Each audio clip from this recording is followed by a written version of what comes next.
त्याच्यावर कारवाई नाही झाली 15 तारखेला दुपारी 1 वाजता आम्ही उपोषण दोन्ही ग्रामपंचायतीचे अर्ज द्या परवानग्या काढा मी उपोषण. पेगलवाडी गोहिरेवाडी रस्त्याच्या दुरुस्तीला सुरुवात आमदार हिरामण खोसकरांनी केली पाहणी. त्र्यंबकेश्वर तालुक्यातील पेगलवाडी ते गोहिरेवाडी या रस्त्याची दुरावस्था झाल्यानं नागरिकांसह शाळकरी विद्यार्थ्यांना मोठ्या अडचणींचा सामना करावा लागत होता. खराब रस्त्यावरून शाळेत ये जा करणाऱ्या विद्यार्थ्यांचा व्हिडिओ सोशल मीडियावर व्हायरल झाल्यानंतर प्रशासनानं या समस्येची तातडीनं दखल घेतली आहे. प्रशासनाच्या तत्परतेनं या रस्त्याच्या दुरुस्तीचं काम सुरू करण्यात आलंय. परिसरातील नागरिकांनी त्यामुळे समाधान व्यक्त केले. इगतपुरी त्र्यंबकेश्वर विधानसभा मतदारसंघाचे आमदार हिरामण खोसकर यांनी स्वतः घटनास्थळी भेट देऊन रस्त्याची पाहणी केली आणि सुरू असलेल्या दुरुस्तीच्या कामाची माहिती घेतली. यावेळी स्वर्गीय अजित पवार यांच्या विचारांशी जोडलेले राष्ट्रवादी काँग्रेसचे पदाधिकारी आणि कार्यकर्ते मोठ्या संख्येत उपस्थित होते. विद्यार्थ्यांची सुरक्षितता आणि नागरिकांची गैरसोय दूर करण्यासाठी रस्त्याचं काम दर्जेदार आणि लवकरात लवकर पूर्ण करण्याची मागणी यावेळी करण्यात आली. व्हायरल झालेल्या विद्यार्थ्यांच्या व्हिडिओमुळे प्रशासनाचं लक्ष या गंभीर समस्येकडे वेधलं गेलं आणि त्यानंतर तातडीनं दुरुस्तीचं काम सुरू झाल्यानं पेगलवाडी आणि गोहिरेवाडी परिसरातील ग्रामस्थांनी प्रशासन तसंच आमदार हिरामण खोसकर यांचे आभार मानले. संविधान न्यूजसाठी रामदास शीर, त्र्यंबकेश्वर. जी मंत्र्याच्या हातोपाय पडायचं सगळ्या गोष्टी करायला इकडे अधिकारी आणि ठेकेदारच्या मनमानी कारभारांनी कुठली क्वालिटी नाही. मी सुद्धा कुठल्याही कामाला क्वालिटी नाही. मध्ये कॉन्ट्रॅक्टर आणि अधिकारी साहेब यांच्यावर गुन्हे दाखल केले पाहिजे. 100% मी तुमच्या जनतेच्या सहमत. अंजनेरी मुळेगाव रस्ता 2 वर्षापासून काम चालू आहे. आजही बघा ते रस्त्याचे पूर्णपणे चिखलमय रस्ता झालेला आहे. त्या बाबतीमध्ये फॉरेस्टची चूक आहे. आमच्या पीडब्ल्यूडीच्या पदाधिकाऱ्यांनी वारंवार करून फॉरेस्टने त्यावेळेस परवानगी न दिल्यामुळं ते काम रखडले. जिथं नाही तिथं मी सांगू शकतो, परंतु जिथं आता कुंभमेळ्याचे कामं चालू आहे, जसं नाशिकमध्ये 5 लोक गेले तर नाशिकवाल्यांनी आंदोलन केलं. तिथं आदिवासी भागामध्ये लोक गरीब लोक आहेत.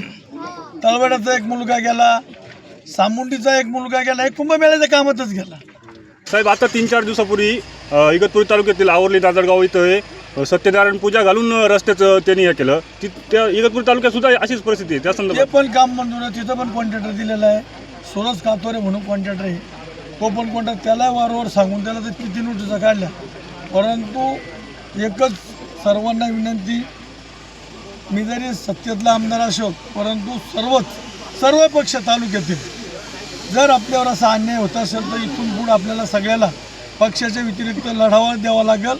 आणि या शासनाला म्हणजे शासन काही करत नाही, खाल्ले अधिकारी, कार्यकारी अभियंता, उपअभियंता, शाखा अभियंता यांच्या हलगर्जीपणामुळे कामं खराब. आणि सर साहेब हा जो रस्ता इथं विद्यार्थ्यांनी सोशल मीडियाला रील तयार करून कॉक्रोच जनता पार्टीचे संस्थापक अभिजित दिपके यांनी त्या व्हिडिओला कमेंट केलं. त्या संदर्भात काय सांगा? आता आपण विद्यार्थ्यांचे प्रत्येक आपले मुलं आहेत.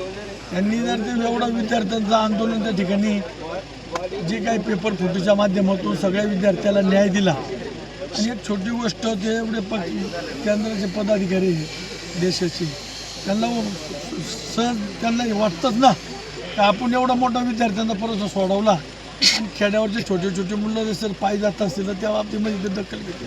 त्यांचं स्वागत पण मी करतो. काल जो काही व्हिडिओ या ठिकाणी ABPच्या माध्यमातून जो आला त्या संदर्भामध्ये लहान मुलं खड्ड्यातून एवढे खड्डे ओलांडून शाळेमध्ये जात आहे.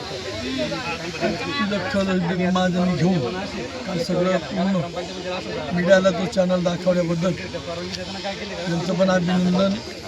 मनसेचे काही पदाधिकारी राहिले त्या मुलांची दखल घेऊन राजसाहेबांनी त्यांना आदेश दिला. आणि काल मी सुद्धा जिल्हाधिकारी महोदयांची, अध्यक्ष अभियंता महोदयांची आणि कार्यकारी अभियंत्याशी बोललो. काल खड्डे बुजवायला लावले, परंतु इथले स्थानिक दोन्ही गावचे सरपंच, उपसरपंच, पदाधिकाऱ्यांनी, आमच्या राष्ट्रवादीच्या महिला सगळ्यांनी मला जेव्हा व्हिडिओ बघितल्यानंतर सगळ्यांचा फोन आला.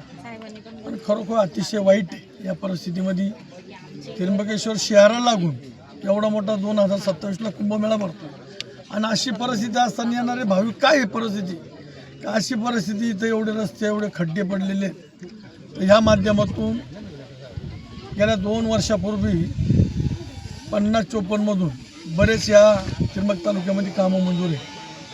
परंतु त्याला काही ठिकाणी निधी नाही. परंतु काही ठिकाणी निधी असूनही सुद्धा काही कॉन्ट्रॅक्टरने ह्या कामावरची त्या कामावर निधी काढली आणि ती आज आम्हाला जेव्हा पेगलवाडीचे काही कार्यकर्ते बोलत आहेत त्यांचं खरं आहे.